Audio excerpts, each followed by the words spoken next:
Hello dear students. आज के इस वीडियो में आपको कुछ साइंस की जनरल जो चीज है, किसे साइंस कहते हैं, क्या है साइंस, तो ये सब चीजें जो है आपको थोड़ा सा डिस्कस करते हैं। तो सबसे पहली चीज कि साइंस है क्या, किसे साइंस कहते हैं। Science, what is science? तो साइंस क्या है? Science is A systematized and organized study या knowledge। सिस्टमेटाइज्ड और ऑर्गेनाइज्ड नॉलेज जो है उसे हम क्या कहते हैं? साइंस के। साइंस का जो ये सिस्टमेटाइज्ड और ऑर्गेनाइज्ड जो वर्ड आए, ये अपनी जो संस्कृत भाषा है, संस्कृत में भी जो शास्त्र वर्ड है वो, उसका भी यही मीनिंग होता है कि ऑर्गेनाइज्ड नॉलेज। अरेबिक में भी जो है आपकी इसका मतलब एक वर्ड यूज किया जाता है, इल्म।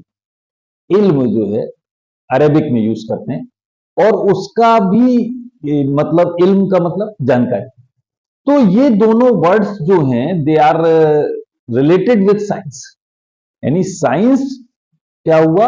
Systematised and organised knowledge. अब ये शास्त्र में भी है आपके और ये अरेबिक में भी है। तो ये दोनों चीजें ये जो हैं, ये simply we can say that science is a organised और एंड सिस्टमेटाइज्ड नॉलेज। ठीक है। साइंस क्या है ये तो आपने देख ली। अब साइंस जो है वो आपकी दो तरीके की साइंस होती है। तो दो तरीके की साइंस कौन कौन सी होती? साइंस जो है वो दो तरीके, कौन से दो हैं? साइंस में जो है एक तो आपकी आती है बायोलॉजिकल साइंस और एक आती है आपकी physical science. Biological science and physical science. अब बात यह आती है कि बायोलॉजिकल साइंस क्या है। बायोलॉजिकल यानी कि जो लिविंग ऑर्गेनिज्म है उनकी जो स्टडी करी जाती है उसे हम क्या कहते हैं? Biological science. फिजिकल साइंस जो आपके चारों तरफ जो फिजिकल ऑब्जेक्ट्स हैं, जो आपके नेचर में जो फिनोमिनाज होते हैं उनकी जब स्टडी करते हैं तो उसे हम क्या कहते हैं? फिजिकल साइंस के। तो साइंस आपकी क्या हुई? दो तरीके से आप डिफाइन कर सकते हैं, एक तो बायोलॉजिकल और दूसरी आपकी फिजिकल। अब फिजिकल, अब बायोलॉजिकल साइंस में बहुत सारे इसमें भी ब्रांचेज हो जाती हैं। तो बायोलॉजिकल साइंस में ब्रांचेज आप लोगों ने जनरली जूलॉजी और बॉटनी तो पढ़ी, जानते सुना होगा, सभी लोग जानते होंगे जूलॉजी और बॉटनी। और भी कई सारी ब्रांचेज हैं इसमें, जैसे आपकी है ऑर्निथोलॉजी, ऑर्निथोलॉजी आपकी, एक और आती है एंथ्रोपोलॉजी, एक और आती है एंटोमोलॉजी और फॉरेंसिक साइंस। तो ये कुछ और ब्रांचेज आती हैं जो कि बायोलॉजिकल साइंस में आती हैं। यानी simply they are the branches of the biology. जैसे बॉटनी है, बॉटनी क्या है? द स्टडी ऑफ प्लांट्स, उसे क्या कहते हैं? Botany. Zoology simply study of living organism, वो आपकी क्या कहलाती है? जूलॉजी।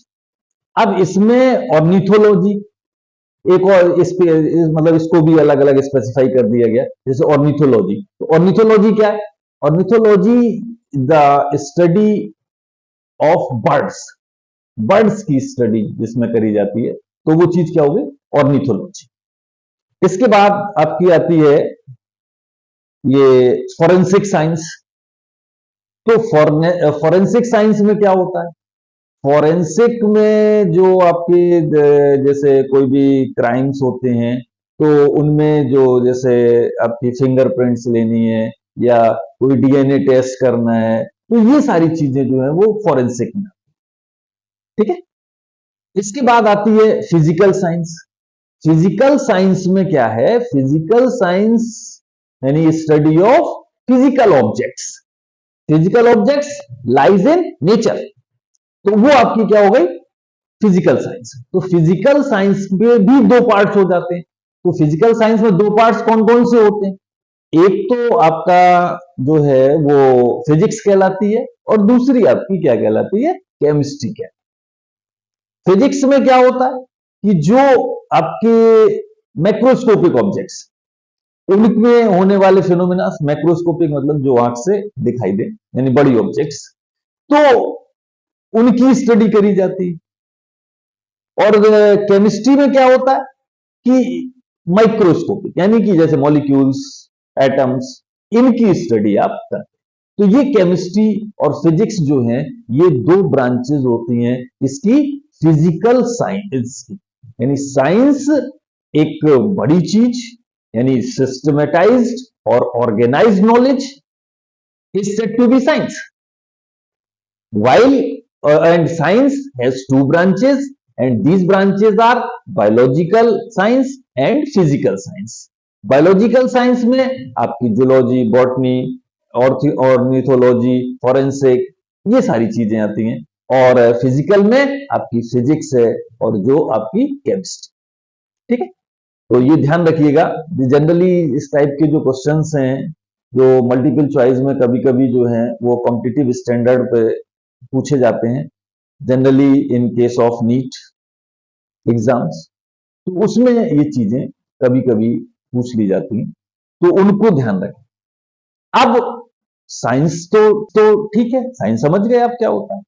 मेनली जो आपको यहां पर स्टडी करनी है वो किसकी करनी है, फिजिक्स, ठीक है, फिजिक्स। तो फिजिक्स के बारे में कुछ चीजें जैसे पहले थोड़ा सा देखते हैं। जैसे एक चीज है साइंटिफिक एटीट्यूड, एक वर्ड यूज करा जाता है। तो साइंटिफिक एटीट्यूड क्या है, व्हाट इज साइंटिफिक एटीट्यूड। तो साइंटिफिक एटीट्यूड का मतलब जैसे कोई भी आपकी आप एक्सपेरिमेंट कर रहे हैं तो उस एक्सपेरिमेंट में जो है आपका फ्लेक्सिबिलिटी, ओपन माइंडेड अप्रोच और उस को सॉल्व करने के लिए पॉइंट टू पॉइंट व्यू। जैसे कोई भी हमने मान लीजिए प्रॉब्लम कोई सॉल्व करनी, तो उसके लिए क्या होना चाहिए, आपका एक पॉइंट टू पॉइंट व्यू होना चाहिए। दूसरी चीज क्या है कि एक आपका एक जो है ओपन माइंडेड, ऐसा नहीं कि जैसे कोई भी चीज है आप मान लीजिए ओपन कि नहीं साहब हमें यही स्टडी करनी है, उसी को देखना है, नहीं, उसको चारों तरफ से हम उसको देख सकते हैं। तो वो चीज क्या कहलाती है, ओपन माइंडेड। फ्लेक्सिबिलिटी, एक फ्लेक्सिबिलिटी होनी चाहिए। तो ये चीज flexibility, open minded and point two point of approach, ये चीज जो है आपकी क्या कहलाती है, साइंटिफिक एटीट्यूड कहलाता है। This is said to be scientific attitude, ठीक। यानी साइंटिफिक एटीट्यूड, एटीट्यूड तो सभी लोग जानते हैं, लेकिन ये एक वर्ड क्या हुआ, साइंटिफिक एटीट्यूड। साइंटिफिक एटीट्यूड मतलब एक point two point approach, flexibility and open mindedness, ठीक है। इसके बाद और थोड़ा सा एक चीज और देखते हैं, एक और चीज आती है साइंटिफिक मेथड्स। साइंटिफिक मेथड्स क्या है भाई, साइंस क्या थी, क्या डेफिनेशन थी कि organised and systematised knowledge is said to be science.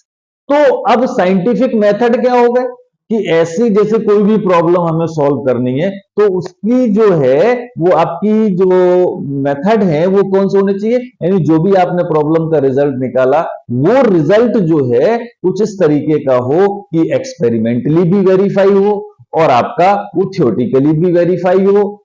तो वो चीज, वो मेथड्स जो हैं, जिन मेथड से यानी उन पर जो लॉस बनते हैं जो लॉज आप ऑर्गेनाइज करते हैं, तो वो सारी की सारी चीजें जो है वो क्लियरली एक्सप्लेन हो।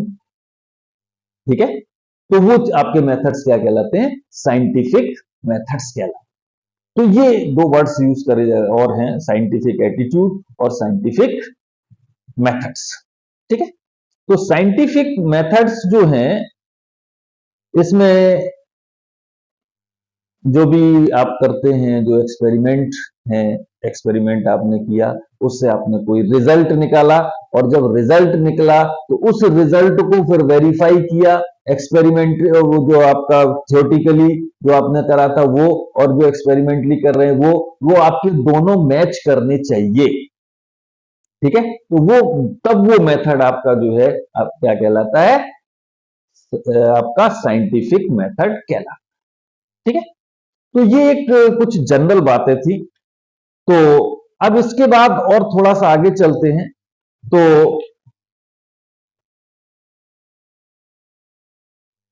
What is physics? फिजिक्स क्या है? अभी जैसा देखा आपने कि फिजिक्स जो है क्या थी? एक साइंस की ब्रांच है जिसमें फिजिकल ऑब्जेक्ट्स की स्टडी करी जाती है, and these physical objects are lies around us. यानी सिंपली हमारे चारों तरफ क्या है? नेचर। तो we study about the nature, and और नेचर में जो भी फिनोमेनास क्रिएट हो रहे हैं उनकी स्टडी जो है वो क्या कहलाती है? आपकी फिजिक्स। यानी फिजिक्स क्या हुआ? The study of nature and its phenomenas is said to be physics. Study of nature and its phenomenas is said to be physics. Clear? अब थोड़ा सा और आगे चलते हैं कि फिजिक्स क्या हुआ? Study of nature and its phenomenas. We can also say that physics is the extended form of natural philosophy. It is an extended form of natural philosophy. ये फिजिक्स क्या हुई? Extended form, extended large form of natural philosophy. इसके बाद थोड़ा सा और आगे इसमें जो जनरली जो डेफिनेशन यूज करी जाती है, वो डेफिनेशन क्या है? जनरल जो डेफिनेशन है वो आपकी है कि the study that branch of science which deals with the study of physical quantities, which deals with the study of physical quantities। ठीक, तो ये फिजिक्स की बात होगी। अब फिजिक्स में अभी जैसा कह रहे हैं हम कि फिजिकल क्वांटिटीज की स्टडी, फिजिकल क्वांटिटीज कहां पाई जाती हैं? नेचर में पाई जाती हैं। तो नेचर तो बहुत बड़ा, तो इतना बड़ा नेचर है, तो ये इसमें जितनी भी फिजिकल क्वांटिटी, बहुत सारी चीजें हैं, तो वो सारी की सारी फिजिकल क्वांटिटीज हैं। तो अगर हम फिजिकल क्वांटिटीज को डिफाइन करना चाहें, by what way it is defined, तो फिजिकल क्वांटिटी को डिफाइन करने के लिए क्या है कि the quantities which are touchable, seeable and experienceable. ऐसी क्वांटिटीज जिन्हें आप देख सकते हो, छू सकते हो और अनुभव कर सकते हो, उन क्वांटिटीज को हम क्या कहते हैं? फिजिकल क्वांटिटीज कहते हैं। The quantities which are touchable, seeable and experienceable are said to be physical quantities। ठीक है, फिजिकल क्वांटिटीज जो है, अब आपकी ऐसा तो है नहीं कि नेचर जो है नेचर में पाई जाती हैं, और नेचर में जब पाई जाती है तो नेचर बहुत बड़ी है, तो उतनी ज्यादा क्वांटिटी चीजों का स्टडी करना और उनको याद रखना, it is a very big problem. जब इतनी बड़ी नेचर को कैसे आप याद कर सकते? तो उसके लिए क्या कहा गया कि कुछ क्वांटिटीज को जो है वो कहा गया कि फंडामेंटल क्वांटिटीज कहेंगे। अब वो फंडामेंटल क्वांटिटीज क्या है भाई? कौन सी क्वांटिटीज ऐसी मान ली गई जिन्हें फंडामेंटल कहा गया? तो फंडामेंटल क्वांटिटीज जैसे कुछ केवल 7 क्वांटिटीज जो हैं उन्हें फंडामेंटल कंसिडर किया गया और these quantities are said to be fundamental quantities. Fundamental क्यों कहा गया? Because they are considered as naturally occurring quantities हैं, तो उन्हें हम क्या कहते हैं? फंडामेंटल क्वांटिटीज कहते हैं। अब वो फंडामेंटल हैं कौन कौन से? जैसे मास है, length, time, temperature, current, luminous intensity, amount of substance. ये 7 क्वांटिटीज जो हैं उन्हें हम क्या कहते हैं? फंडामेंटल क्वांटिटीज कहते हैं। और ये कहा गया कि अगर आपको ये 7 क्वांटिटीज पता हैं तो आप जितनी भी क्वांटिटीज नेचर में हैं उनके बारे में आप जानकारी कर सकते हैं। यानी जो क्वांटिटीज इन फंडामेंटल की सहायता से ऑब्टेन्ड होती हैं उन्हें हम क्या कहते हैं? Derived quantities. तो क्या हुई? क्वांटिटीज कौन सी हुई? Physical quantities. The quantities which are touchable, seeable and experienceable are said to be physical quantities and these are of two types, that is fundamental and derived. Fundamental which are naturally occurring, derived which are obtained by these fundamental quantities. So all quantities are obtained by using only these 7 quantities. तो इन 7 quantities को अगर हम जान लें, समझ लें, तो जितनी भी फिजिक्स में क्वांटिटीज हैं, जितनी भी आपको फिजिक्स है, वो सारी की सारी इसी से ऑब्टेन्ड होती है, इसी से रिलेट कर, इन्हीं 7 क्वांटिटीज पर जो है वो सारी चीजें डिपेंड करती हैं जिन्हें आप फिजिक्स में आगे देखें। ठीक है, ये बात समझ में आई सबके? तो ये था कुछ एक general discussion about the physics. और एक चीज और कि जो आप लोग चैनल को सब्सक्राइब करेंगे तो उसमें एक व्हाट्सएप लिंक आपको दी होगी। ठीक है, तो उस व्हाट्सएप लिंक पर आप हमारे व्हाट्सएप से भी जुड़ सकते हैं। तो उस व्हाट्सएप पर आप हमें कमेंट करके बता सकते हैं कि नोट्स अगर चाहिए तो वो आप बता सकते हैं। तो नोट्स उस लिंक जो व्हाट्सएप बनेगा उसमें आपको नोट्स भी मिल जाएंगे, हैंड रिटन नोट्स या इन फॉर्म ऑफ पीडीएफ। तो इस तरीके से मेन जो काम है वो ये है कि जो फिजिक्स की बेसिक छोटी छोटी बातें, ठीक है, उनको आपको समझना है और उनको आपको याद करना है। और इस तरीके से अगर आप करते हैं तो बेसिक कंसेप्ट्स अगर आपके क्लियर हैं तो आप बड़ी बड़ी जो चीजें हैं तो उनको भी आप कर सकते हैं आसानी से। तो मेन काम है बेसिक कंसेप्ट्स को क्लियर करना। अगर कोई प्रॉब्लम है, कोई डाउट है, तो आप हमें व्हाट्सएप पे लिख के सेंड कर सकते हैं। ठीक है, और कमेंट में लिख सकते हैं, तो वो आपकी प्रॉब्लम नेक्स्ट डे जो है वो आपको सॉल्व करके हम बताते हैं। ठीक है, कहीं भी कोई भी प्रॉब्लम हो उसे आप by using comment, by using WhatsApp, anyway वो आप हमसे क्लियर कर लीजिए। हमारा मेन जो मोटो है वो यही है कि आपको फिजिक्स आने लगे